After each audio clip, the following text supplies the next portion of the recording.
Hi, Tin. Hi, Kat. Hi, Kuya Daniel. So, magtitinola tayo this morning. So, igisa natin sibuyas, bawang with luya. Kasangkot siya natin yan. Pagka nasangkot siya, tsaka natin lalagyan ng sabaw. And then, patis and garlic salt for taste. Pag malambot na yung chicken, tsaka natin lalagay ang sayote, ang ginamit natin. And pagluto na, tsaka natin lalagay yung dahon ng sili and our siling haba.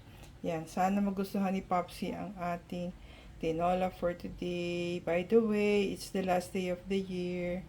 So, mamayang gabi will be New Year's Eve na firecrackers night. So, let's watch it tonight. Inagis na natin ang sibuyas, bawang at luya. Next na natin ang ating chicken.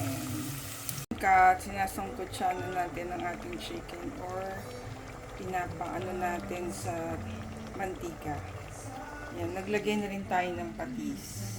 Taste dyan sa ating chicken. Naginisa natin sa sibuyas, bawang, and luya. Yan, pagka siguro after 10 minutes, talagyan natin ng water.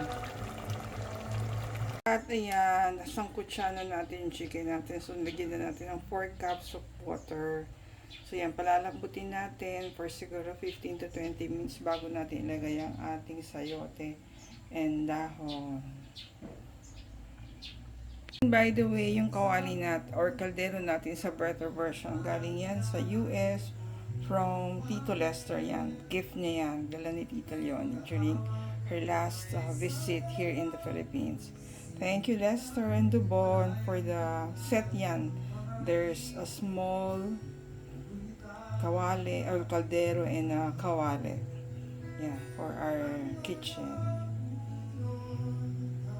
Thank you, Lester and Dubon. And Tita Leonie for bringing here all the way to the Philippines.